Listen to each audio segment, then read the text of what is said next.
अगर हम आपको ये कहें कि हनुमान जी शादीशुदा थे तो शायद आपको यकीन न हो, लेकिन हम सभी के सामने बजरंग बली की छवि बाल ब्रह्मचारी वाली बनी हुई है। लेकिन ये पूरा सच नहीं है। दरअसल हनुमान जी शादीशुदा थे और उनकी पत्नी का नाम सुवर्चला है और वो सूर्य देव की पुत्री हैं। इतना ही नहीं, तेलंगाना में हनुमान जी और सुवर्चला का एक प्राचीन मंदिर भी है। इसके अलावा हनुमान जी और सुवर्चला के विवाह का सबूत पाराशर संहिता में भी मिलता है। तो आज के इस वीडियो में हम आपको बताएंगे कि हनुमान जी बाल ब्रह्मचारी नहीं थे, बल्कि उन्होंने पूरे विधि विधान से शादी की थी। तो इस वीडियो को अंत तक जरूर देखें। पाराशर संहिता में लिखा गया है कि हनुमान जी बाल ब्रह्मचारी नहीं बल्कि विवाहित हैं और हनुमान जी का विवाह सूर्यदेव की पुत्री सुवर्चला से हुआ है। पाराशर संहिता की माने तो हनुमान जी सूर्यदेव को अपना गुरु मानते थे, क्योंकि सूर्यदेव के पास 9 दिव्य विद्याएं थी और ये सभी विद्याओं का ज्ञान बजरंग बली प्राप्त करना चाहते थे। जब हनुमान जी सूर्यदेव को गुरु मान बैठे, तब सूर्यदेव ने 9 में से 5 विद्याओं का ज्ञान हनुमान जी को दे दिया, लेकिन बची हुई 4 विद्याएं वो हनुमान जी को नहीं सिखा पाए, क्योंकि शेष शिक्षा के लिए बजरंग बली का विवाहित होना जरूरी था।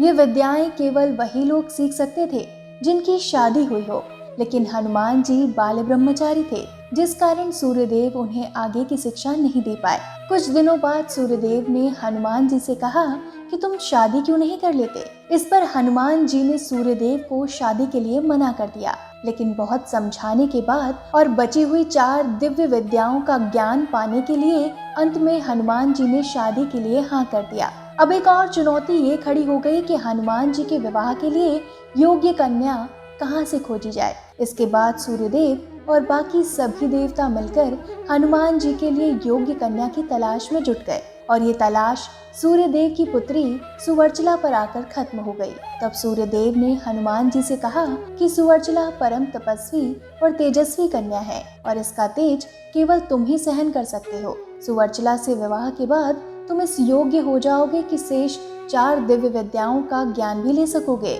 लेकिन हनुमान जी सदैव बाल ब्रह्मचारी रहना चाहते थे। ऐसे में सूर्यदेव ने उन्हें समझाया कि चिंता मत करो हनुमान, सुवर्चला से विवाह के बाद भी तुम सदैव बाल ब्रह्मचारी बने रहोगे, क्योंकि विवाह के बाद सुवर्चला दोबारा तपस्या में लीन हो जाएगी और तुम दोनों का मिलन नहीं हो पाएगा।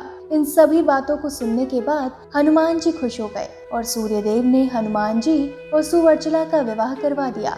शादी संपन्न होते ही सुवर्चला दोबारा तपस्या में लीन हो गई और हनुमान जी ने अपने गुरु सूर्यदेव से बाकी की सभी शिक्षाएं प्राप्त कर ली। इस विवाह के बाद कभी भी सुवर्चला और बजरंग बली का मिलन नहीं हो पाया और इस तरह से हनुमान जी आज तक बाल ब्रह्मचारी के नाम से जाने जाते हैं। खास बात तो ये है कि हनुमान जी और उनकी पत्नी सुवर्चला का एक प्राचीन मंदिर है जो तेलंगाना के खम्मम जिले में बनाया गया है। इस मंदिर में हनुमान जी और उनकी पत्नी सुवर्चला की प्रतिमा स्थापित की गई है और इनकी पूरे विधि विधान से पूजा अर्चना की जाती है। इस मंदिर की मान्यता ये है कि जो कोई भी जोड़े के साथ इस मंदिर में आकर हनुमान जी और उनकी पत्नी के दर्शन करता है, उन भक्तों का वैवाहिक जीवन सफल हो जाता है और सभी प्रकार के कष्ट और परेशानियां दूर हो जाती हैं। इतना ही नहीं, जो भी जोड़ा यहाँ आकर विधि विधान से पूजा करता है, उनके बीच सदैव प्रेम बना रहता है। कहा जाता है कि बजरंग बली बहुत भावुक स्वभाव के हैं।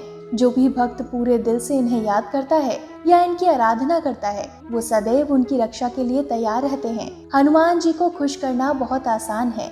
वो केवल अपने सामने राम नाम लेने वाले भक्तों पर ही सारा आशीर्वाद लुटा देते हैं। इसके अलावा हनुमान जी के मंदिरों में हनुमान जी की प्रतिमा को सिंदूरी चढ़ाने से सभी कष्ट दूर होते हैं। इसके पीछे कारण ये है कि बजरंग बली जी को सिंदूर बहुत ही ज्यादा पसंद है। ऐसे में अगर आप ये चाहते हैं कि बजरंग बली आपसे हमेशा खुश रहें और आपकी सभी मनोकामनाओं को पूरा करें, तो उनके मंदिर में जाकर सिंदूर जरूर अर्पित करें। ये एकमात्र ऐसा उपाय है जो आपके कार्यों में आने वाली हर बाधा को दूर करता है और आपको हमेशा सुरक्षित रखता है।